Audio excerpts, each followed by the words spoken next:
Hi there YouTube, Mark Vergeer here, and I'm a bit overexposed, but yeah, just a small video.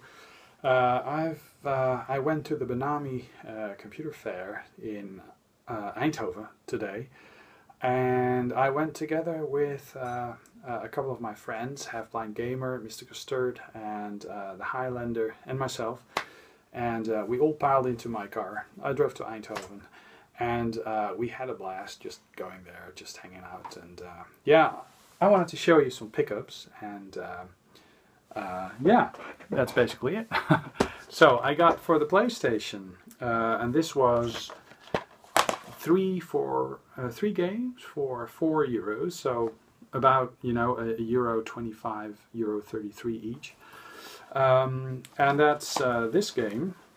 And all the discs are in good condition.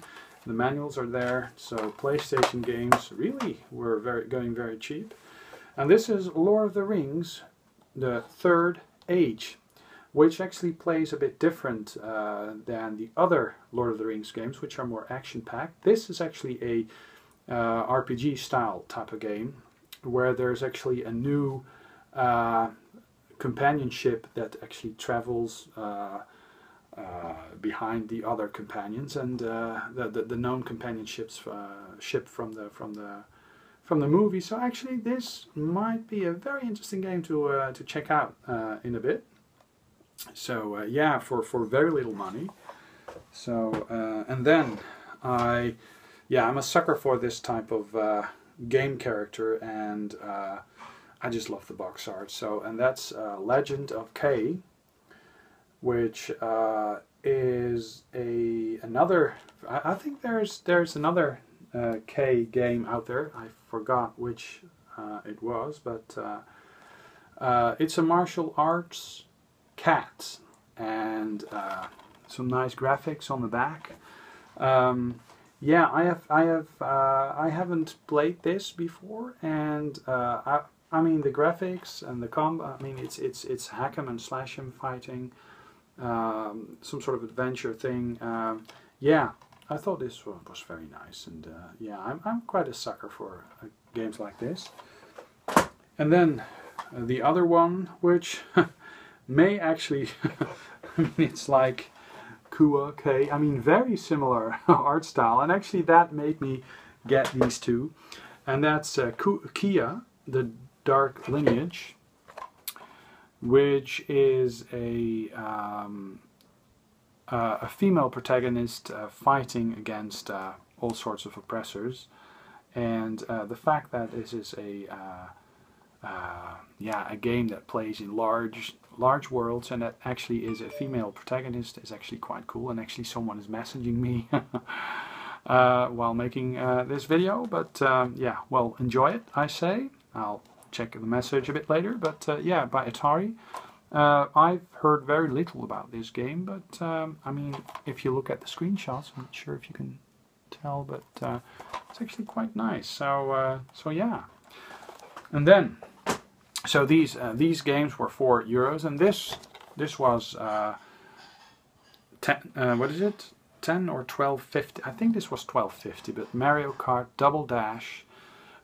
It doesn't come with a manual, but the disc is in good condition, and it says not for retail. So this probably was some sort of demo version, demo disc. But yeah, I mean, I didn't have this, and since I am immensely enjoying Mario Kart 8, I thought, you know, let's get this. So Mario Kart Double Dash for the GameCube, and the Double Dash thing is really very interesting because every car has actually two people that man it, and you can actually turn and switch around, and yeah, it introduces a new gameplay mechanic.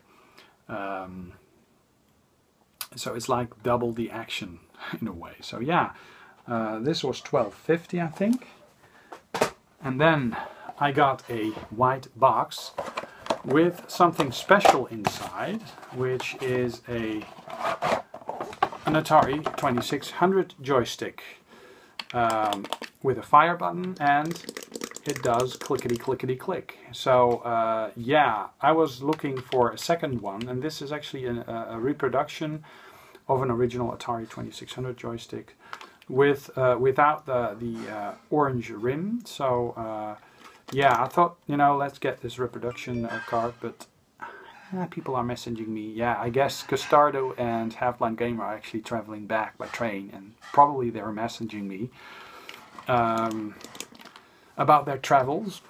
Not sure, but let me see. Oh, yeah. And then that's not last, because I also got from Mr. Atari, Simon. He actually had this. And it has the most amazing screen. I mean, it isn't scratched at all if you look at the reflection. Very good quality, very nice clean system, and it's a Game Boy Color. And it came with a game, and it's not a color game, but it's the regular Tetris. And yeah, it's a Game Boy Color. I never had a Game Boy Color, and I was actually going for a Game Boy Color or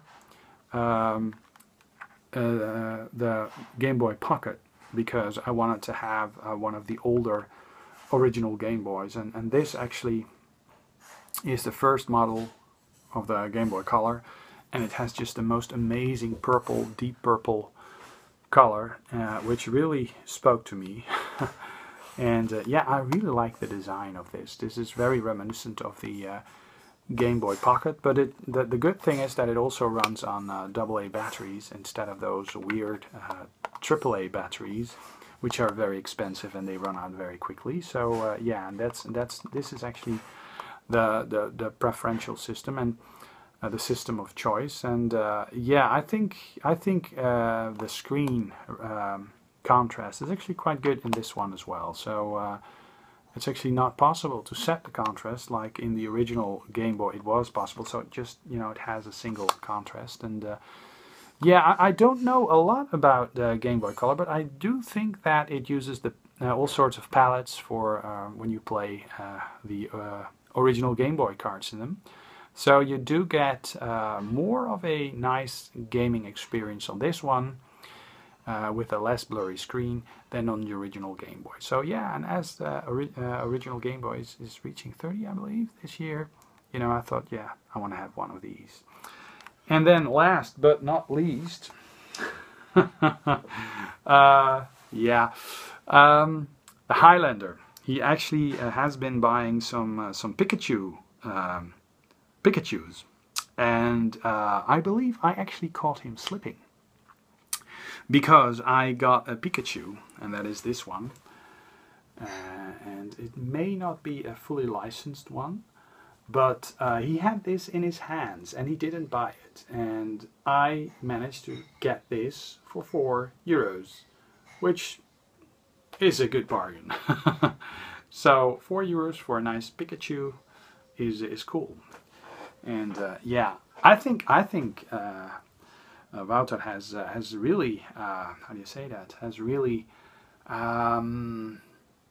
contaminated me with some sort of Pikachu fever, or, you know, I just have to get my Pikachus. And apart from this one, I also got this one, and this one is actually a fully licensed one with the original Nintendo tab, and the tail is actually sewn in, so it stands up beautifully. And this is yeah, a Pikachu, and it does need a bit of a clean because it's a bit smudgy, but yeah, Pikachu. I got 2 plushies, and yeah, I just like that that little yellow little critter, a rabbit-like critter.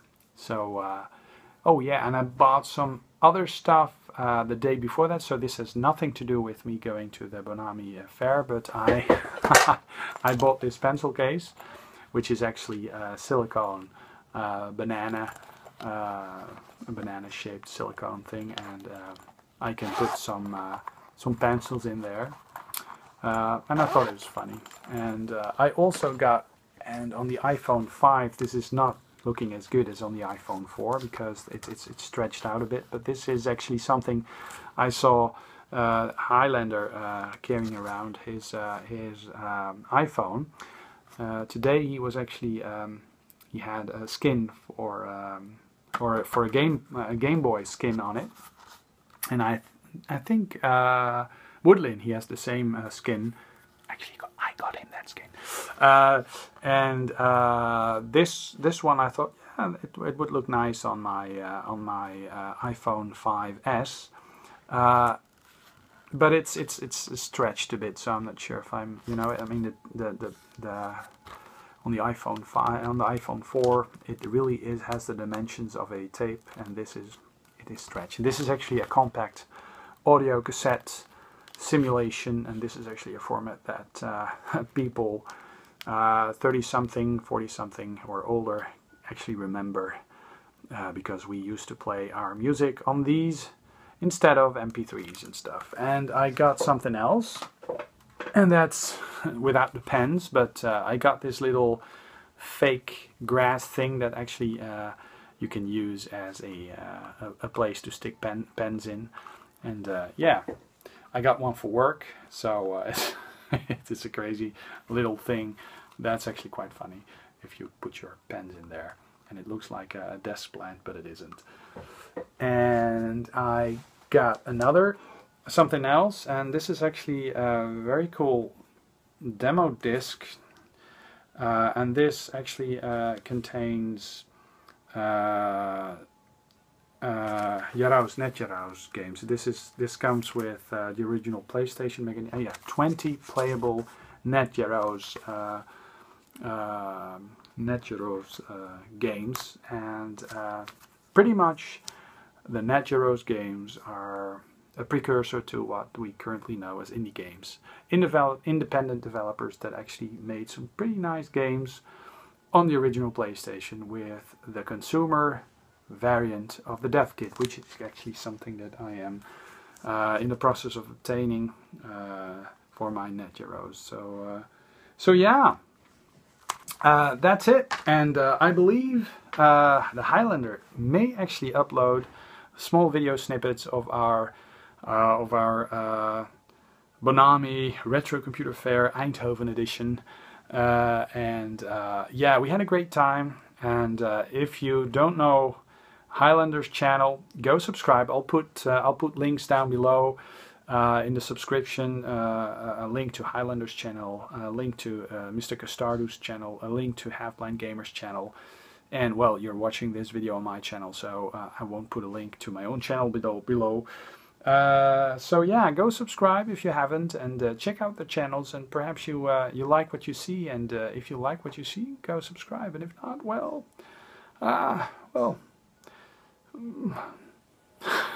that's okay as well. Mark signing off, and I'll be back with another video soon. Whoops.